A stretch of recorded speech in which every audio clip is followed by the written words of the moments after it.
La phobie sociale, elle est aussi appelée anxiété sociale et ça fait vraiment partie des troubles anxieux. Selon des études, 2 à 4% de la population serait atteinte de la phobie sociale. Alors la phobie sociale, elle se caractérise par une peur intense, de l'appréhension, de l'anxiété qui est déclenchée par le regard des autres. Alors ça peut être par exemple lors d'une épreuve comme un oral, un entretien d'embauche, etc. Ou bien lorsqu'on a l'attention des autres, quand on arrive en retard, quand on fait un créneau devant une terrasse, etc., etc. Ou encore quand on est assis à table à côté d'une personne qu'on ne connaît pas et à qui on doit faire la conversation, aller à des événements où on connaît presque personne, etc. Et enfin, exprimer son mécontentement. Être exposé au regard et au jugement des autres génère vraiment une profonde angoisse, parce que ces personnes ont très peur de se comporter de façon humiliante ou embarrassante. Alors, il n'y a pas une seule cause unique qui expliquerait la phobie sociale. En réalité, ça dépend de plein de paramètres, à la fois neurobiologiques, éducatifs, psychologiques et environnementaux.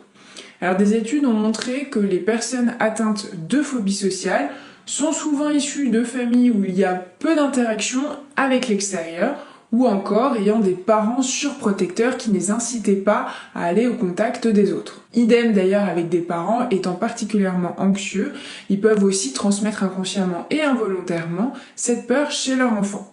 Alors d'autres causes doivent être aussi à prendre en compte. Parfois la phobie sociale elle cache une dépression, une dépendance à certaines substances, etc. Majoritairement, la phobie sociale, elle se manifeste par un évitement des situations sociales.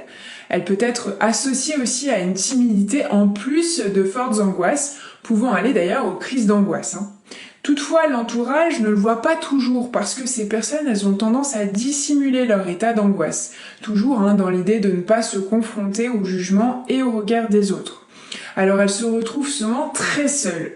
L'anxiété anticipatoire est également fortement présente, forcément, parfois ça peut aller même jusqu'à des jours avant un événement redouté, une hypervigilance à l'égard des situations qui exposent au regard d'autrui, et puis également de fortes ruminations, sensations de honte et de culpabilité après les confrontations vécues comme négatives.